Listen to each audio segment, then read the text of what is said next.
band agreement, it usually follows the areas that we've been talking about, namely the registration of the name and who are going to be the owners of the name. It goes through the areas of songwriting that we were talking about.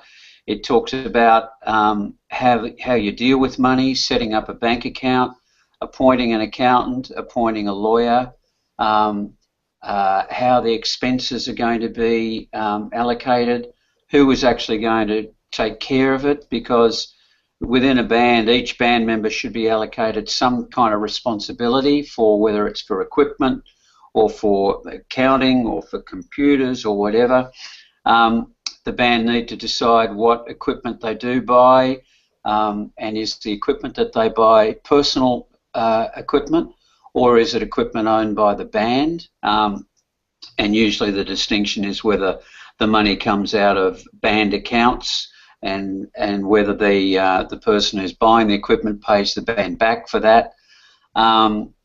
It determines standards of behaviour that the band want to follow.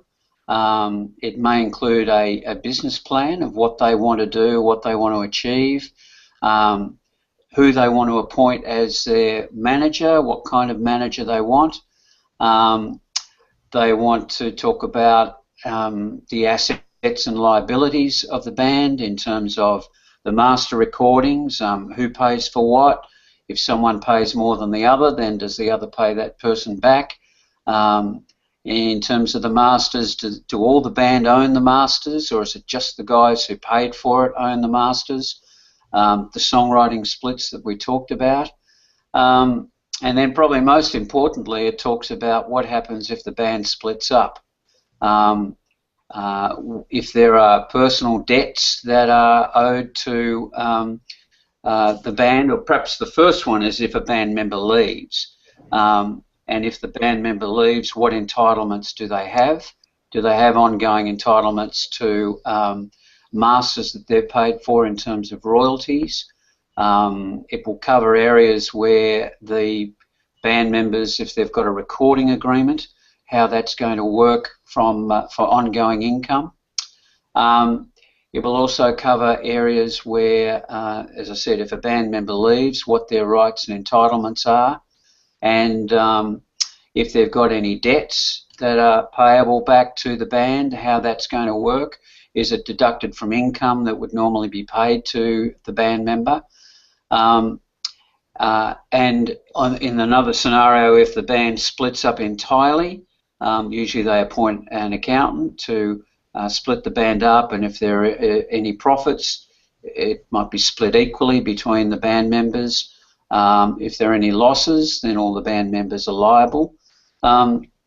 So lots of different areas that need to be thought about in terms of, because they do have to think of it as a business. As you said, Lee, if they're just wafting along and haven't got any real structure about them, that's likely to reflect in the way they operate, the music.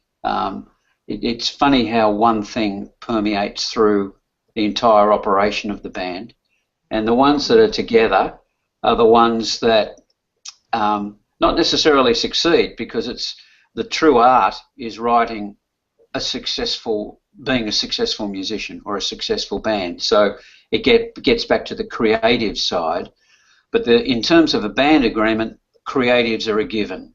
You know, this is how you deal with the fruits of success or the struggles along the way to get to that point where you want to get to.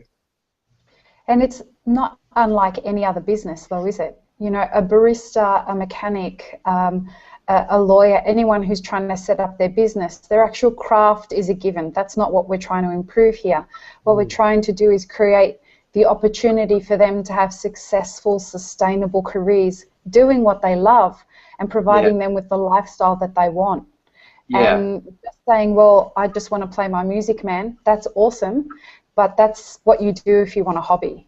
If you want to be a successful musician these days, a successful artist, a successful DJ, a successful band, whatever, the idea is that you have to have your entrepreneur hat on, not unlike anyone else in any other industry. Would you agree, Paul?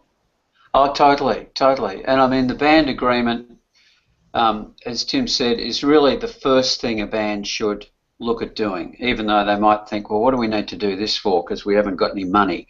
But things change very quickly in this business, and you can go from, you know, gigs that you don't want to do to something, suddenly something happens, and bingo, you're elevated out of the pack of bands that are doing the rounds into an area where suddenly a lot of money's coming in. A huge publishing deal happened.